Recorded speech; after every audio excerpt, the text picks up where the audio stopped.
अभी सब्सक्राइब करें हमारे चैनल को और साथ में बेल आइकन को भी दबाना ना भूलें।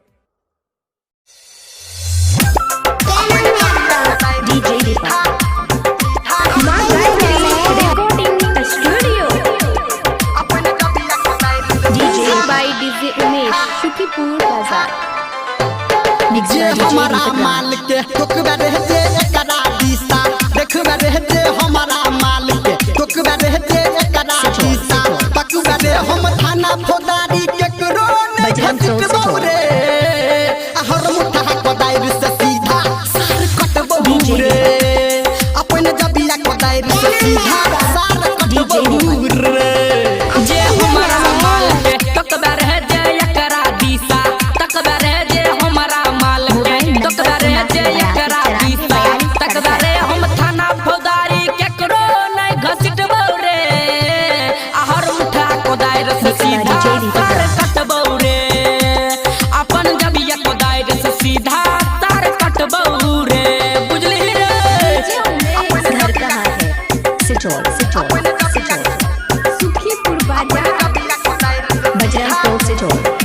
हाँ करे जिए प्यार हम हमर जिए धन रे आ करबै बियाह हम हमर छै मन रे डीजे हाँ हाँ करे छियै प्यार हम हमर छियै धन रे आ करबै बियाह हम हमर छै मन रे। हम ज्यादा नहीं समझेबो रे गलती कर तब दे खेबो रे हम ज्यादा नहीं समझेबो रे गलती कर तब दे खेबो रे हम पीछा ने केकरो डर से हटबहू रे हर मुठा कोदाइर से सीधा सार कटबहू रे अपन जबिया कोदाइर से सीधा सार कटबहू रे।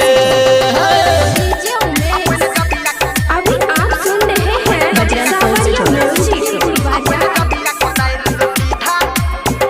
हाँ हाँ करू बेला राई तू चल फरियाले आज तू तू हमारा से भरले डीजे हाँ हाँ पर लड़ाई तू चल फरियाले आज तबे तू हमारा से भरम हटाले। धर्म की समझाब छौ संग लड्डू लाल गाब छौ निरमलिया की समझाब छौ संग लड्डू लाल गाब छौ संजय गौतम जी से कही के कटबहू रे हर मुठा कोदाइर से सीधा सार कटबहू रे अपन जबिया कोदाइर से सीधा सार कटबहू रे।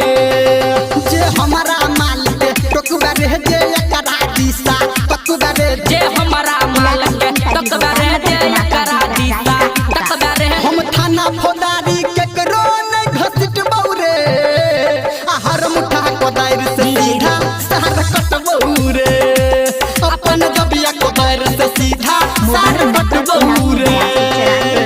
पहला के हमरा माल के क्यों छरी है ना।